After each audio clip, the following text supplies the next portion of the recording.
ប្រវត្តិនំគ្រក់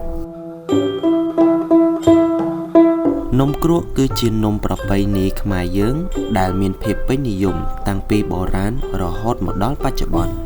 នំនេះត្រូវបានចាត់ទុកជាអាហារសម្រន់ដ៏ឈ្ងុយឆ្ងាញ់ដែលងាយស្រួលរកបានស្ទើរតែគ្រប់ទីកន្លែងក្នុងប្រទេសកម្ពុជា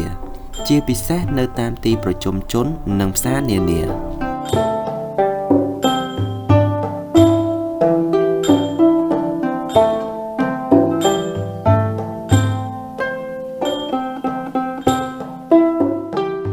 នំគ្រក់ត្រូវបានធ្វើឡើងដោយបាយកកកិនលាយជាមួយម្សៅអង្ករនិងខ្ទិះដូងឲ្យមានសភាពល្មមគេយកម្សៅដែលលាយរួចហើយចាក់ទៅក្នុងអំបែងដីដែលមានរាងជារន្ធតូចៗឬខ្ទះដែលធ្វើសម្រាប់ចាក់នំគ្រក់នៅពេលដែលគេចាក់ម្សៅចូលក្នុងអំបែងក្តៅដែលគេលាបខ្លាញ់រលោងម្សៅនោះបញ្ចេញសំឡេងលាន់ឮគ្រូគ្រូឬឈីវឈីវលុះនំបានឆ្អិនសម្បកខាងក្រៅនៅឆៅកណ្ដាលបន្តិចគេចាប់គាស់នំចេញពីអំបែងមួយយកមកផ្កាប់គប់ជាមួយនំក្នុងអំបែងមួយទៀតដើម្បីឲ្យកើតជាប្រអប់មូលបន្ទាប់មកគេបង្វិលប្រអប់នោះចុះឡើងដើម្បីឲ្យឆ្អិនសព្វក្រហមស្រួយផ្នែកសម្បកក្រៅតែទន់ឈ្ងុយឆ្ងាញ់នៅសាច់ខាងក្នុងដែលងាយស្រួលចាប់កាន់ឆៃដោយដៃ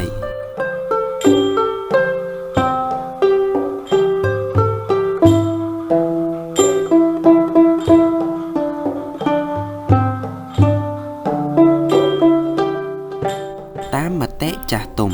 ការហៅឈ្មោះនំគ្រក់គឺដើម្បីសម្គាល់កុំឲ្យច្រឡំជាមួយនំអំបែងដទៃទៀតដោយមានការបកស្រាយសំខាន់ដូចខាងក្រោម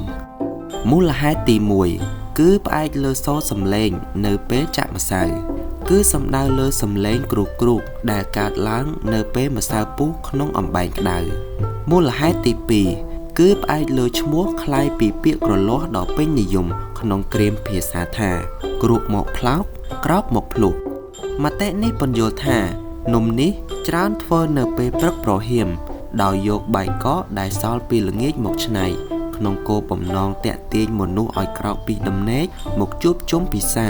ដើម្បីភាពសប្បាយរីករាយជុំគ្រួសារនិងញាតិមិត្តរីឯមតិមួយទៀតយល់ថាឈ្មោះនេះមានជាប់ទាក់ទងនឹងជំនឿរបស់ខ្មែរយើងពីជំនាន់ដើមកាលពីមុនអ្នកស្រុកខ្មែរមានជំនឿថាមានអារក្សមួយឈ្មោះថាគ្រក់ដែលជាអ្នករក្សាគ្រប់គ្រងទឹកទន្លេនិងដីវាលទំនាបជុំវិញទន្លេសាបអារក្សនេះមានមាឌធំនិងចូលចិត្តដេកស្រមុកលាន់ឮគ្រូនៅរដូវបុណ្យទានជាពិសេសរដូវទឹកឡើងពេលអ្នកស្រុកក្រីក្រមិនមានអង្ករហូបគ្រប់គ្រាន់ដើម្បីវិចនំទៅសែនព្រេនឲ្យអារក្សរក្សាទន្លេដើម្បីសុំសុខនិងកុំឲ្យបង្កទឹកជំនន់គេក៏នាំគ្នាបំភ្លៃនិងច្នៃបាយកកកិនលាយម្សៅចាក់ផាត់ជានំអំបែងមានរាងមូលដូចបាយបិណ្ឌយកទៅសែនព្រេនថ្វាយដូនតានិងវិញ្ញាណស័ក្តិសិទ្ធិរក្សាទន្លេវិញនំនេះត្រូវបានអ្នកស្រុកនិយាយថានំអំបែងសែនអារក្សគ្រក់ហើយចំណេរតក្រោយមកឈ្មោះនេះក៏ត្រូវបានគេហៅយ៉ាងប្រជាប្រិយថានំគ្រក់តែម្ដង